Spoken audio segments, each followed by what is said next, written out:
Procurador-Geral da República, Augusto Aras, enviou à Corregedoria do Conselho Nacional do Ministério Público um pedido de investigação contra procuradores da Força Tarefa da Operação Lava Jato em Curitiba. A apuração requerida por Humberto Martins tem a ver com troca de mensagens de integrantes da Lava Jato que apontariam uma suposta intenção dos procuradores de investigar ministros do STJ. Essas informações foram reveladas em um novo pacote de mensagens da Operação Spoofing, que investigou a ação de hackers na obtenção de informações roubadas de celulares de procuradores da Lava Jato. Os procuradores negam a autenticidade das conversas reveladas pelos hackers e já rejeitaram qualquer intenção de investigar ministros do STJ. Por terem foro privilegiado, esses magistrados só poderiam ser alvo de apuração criminal perante o Supremo Tribunal Federal. Começo essa com você, Guilherme Fiuza. Nós estamos vendo, Vitor, infelizmente, uma postura, né, independentemente até dos ritos aí desses processos, nós estamos vendo uma postura política do procurador-geral ostensivamente refratária à Operação Lava Jato, né? Ou então ele está emitindo sinais muito confusos das reais intenções que ele tem nesse cargo. Mas a gente tem que assinalar que desde praticamente o momento em que assumiu o cargo, ele faz um discurso que agrada a advogado de réu da Lava Jato. Lavajatismo, uma operação abusiva, espetaculosa, que tem dados demais que podem servir para chantagem. Ora, o que nós estamos vendo em relação ao produto da ação dessa força-tarefa? Com toda a sua intercomunicação, sim. Vamos quebrar essa conversa fiada de que o procurador não pode falar com o delegado da polícia, que esse não pode falar com o desembargador, com o juiz. Como assim? Como assim? Que mundo de gabinete é esse que figuras como Gilmar Mendes, né, que é uma espécie de um mentor desse discurso, né, a ideia do lavajatismo, né, tem no ministro Gilmar Mendes aí uma espécie de arauto, né? Então, o procurador Augusto Aras, ele parece ter entrado, né, nesta rota que, como nós vimos, quer, reabilitar o ex-presidente Lula, que é um corrupto condenado a mais de 20 anos de prisão, inclusive por lavagem de dinheiro, e que foi solto por uma manobra, por um casuísmo do STF, que rasgou a sua própria decisão. O STF está ostensivamente atuando através daquela operação de suspeição do Sérgio Moro a partir de um material de mensagens roubadas e de uma literatura mal feita em cima disso, tentando induzir esta ideia de que foi tudo uma conspiração contra o pobrezinho do Lula, que foi salvo pela Manu, pelo Glenn, pelo hacker não sei o que lá, encontrado com uma montanha de dinheiro, que ninguém nunca sabe como é que chegou na mão dele. Foi por acaso. O PT, né, e o seu bando e a imprensa amiga do PT tropeçaram, né, naquele teatrão lá, né, de mensagens roubadas, e com base nisso estão tentando reabilitar, veja você, o ex-presidente Lula, para demonizar a Operação Lava Jato. A má notícia para os que querem, né, dinamitar a Operação Lava Jato, eu não sei se o procurador-geral está nesse grupo, né, mas com ações desse tipo parece estar. Quer dizer, você agir ostensivamente para investigação de integrantes do próprio Ministério Público, que ele lidera, no mínimo é muito descuidado, né? A má notícia para todos eles é que a Lava Jato é uma operação que só morre de suicídio. Pode mudar de nome até se quiser, pode se reconfigurar. Nós vimos ontem, né, denunciados novamente ali aqueles elementos que estão no coração do maior assalto da história do Brasil. José Dirceu, o Renato Duque, ex-diretor da Petrobras, e 13 pessoas, no geral, que estavam enfiando a mão nos cofres públicos, né, encobertos por essa lenda, por essa cantilena do progressista, do coitadinho, do que defende os fracos, etc. A Operação Lava Jato é isso, ela não tem como ser freada. Os que estão, ostensiva ou dissimuladamente, tentando ferir a Operação Lava Jato, com toda certeza, dentro do Ministério Público e fora em relação à opinião pública, vão cada vez mais ficar estigmatizados como aqueles que não estão querendo combater o crime. E você, Ana, o que achou dessa iniciativa do Procurador-Geral Augusto Aras? Vale a pena a gente ressaltar mais uma vez aqui, né, como você disse aí, Vitor, que os procuradores aí da Lava Jato, eles não identificam muitas dessas mensagens, essas mensagens não passaram por absolutamente nenhuma perícia. Eu conversei recentemente com a doutora Tameia Danelon, que foi procuradora ali do braço da Lava Jato em São Paulo, e ela me disse que as mensagens não foram periciadas, muitas dessas mensagens trocadas entre os procuradores, muitos deles não lembram dessas mensagens, inclusive. Então, é de se espantar que o Procurador-Geral da República quer investigar os integrantes da Lava Jato baseado não apenas no material roubado, né, no contrabando praticamente, aí, como o Augusto muito bem coloca, mas também no contrabando, no material que a gente não sabe se é verídico, que não passou por perícia nenhuma. O que fica muito claro, Vitor, a cada dia que passa e a cada avanço contra a operação que trouxe, a força-tarefa que trouxe aí um banho de justiça ao Brasil, é como a Lava Jato bota medo em muita gente, em peixe pequeno, em peixe médio, em peixe grande. A Lava Jato se tornou o bicho-papão, o bom bicho-papão aí do Brasil, que está debaixo da cama aí de políticos, ministros e Deus sabe lá onde mais. A verdade é que a Lava Jato põe medo em muita gente. Diga, Augusto. A Lava Jato, por acaso, prendeu algum inocente? Alguém foi para a cadeia sem ter cometido algum crime?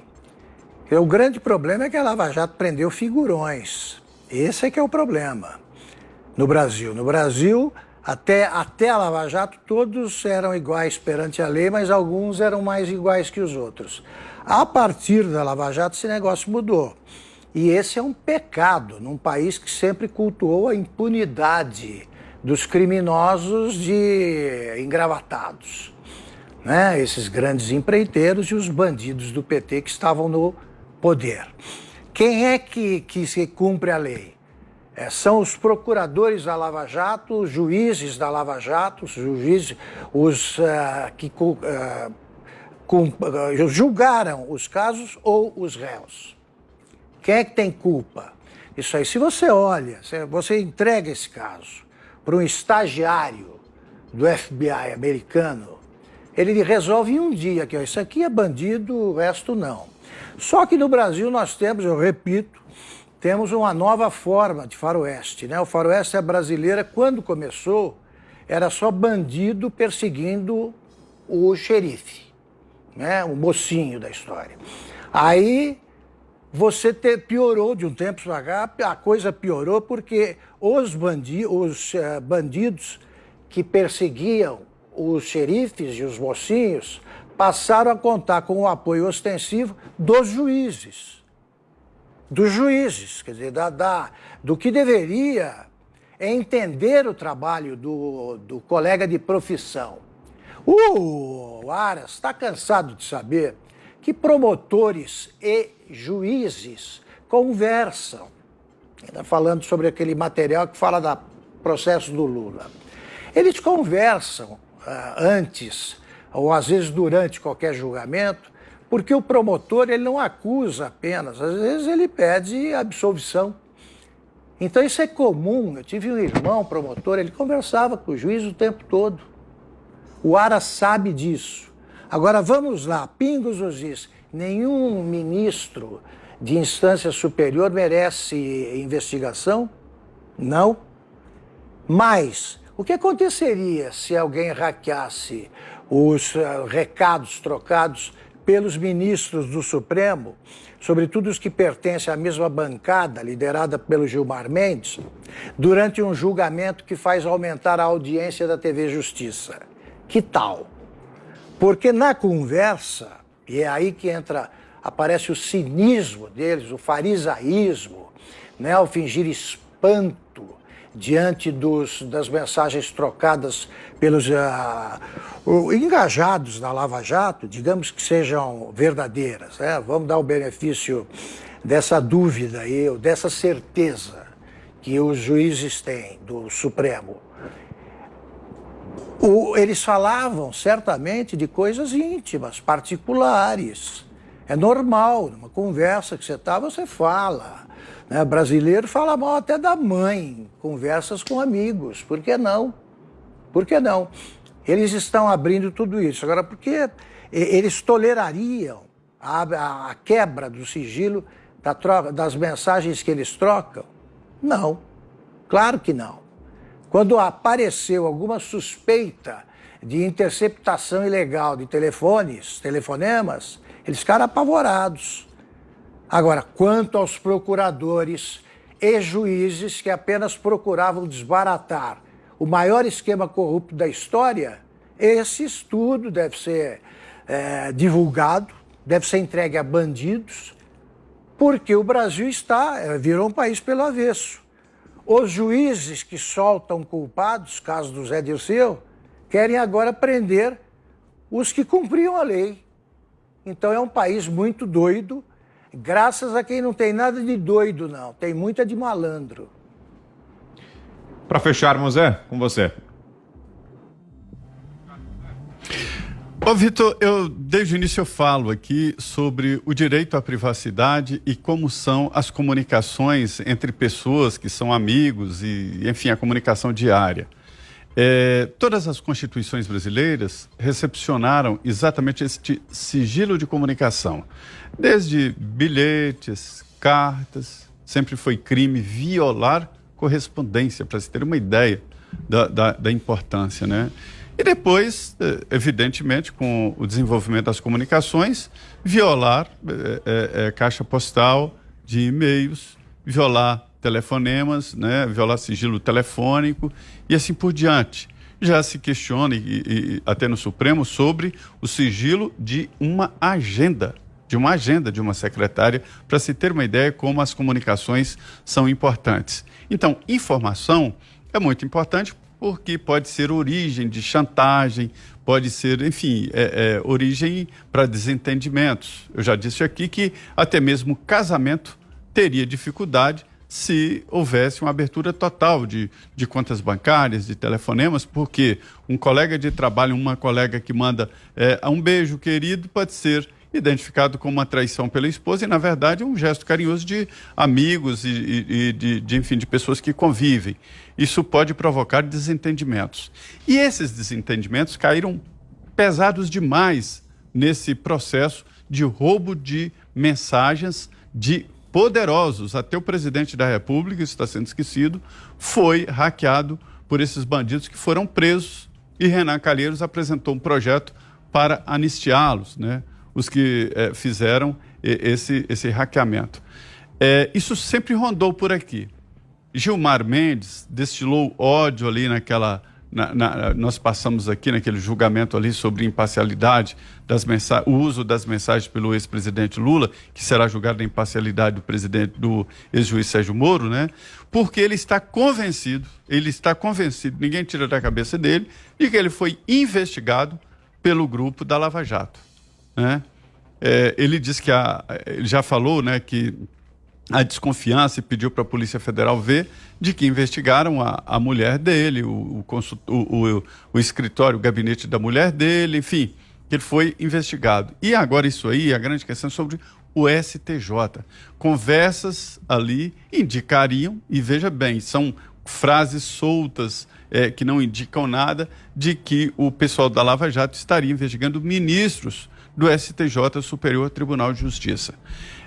Há poucos dias atrás, há 3 dias atrás, um grupo de 8 procuradores, coordenados pelo Deltan Dallagnol, agora mandaram ao STJ, né, à Procuradoria-Geral da República e ao Conselho, a Corregedoria do Conselho Nacional do Ministério Público. Esses procuradores mandaram um ofício dizendo que não tem o menor cabimento, de que não houve investigação e de que eles não reconhecem essas mensagens roubadas como verdadeiras. E dizem que também essas mensagens podem ter sido acrescentadas de dados ou cortado alguns dados.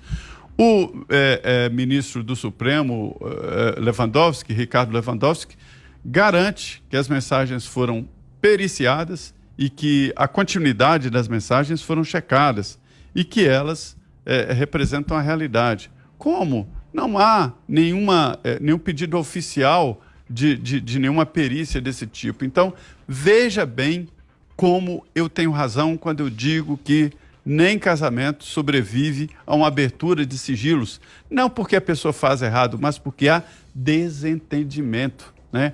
Aí uma palavra vira outra. Daí a origem do sigilo, daí a origem de proteção legal às mensagens. Isso aí é um linchamento, uma espécie de vingança. Quem promoveu, quem fez uma investigação séria que mudou o Brasil de rumo e mudou para bem melhor.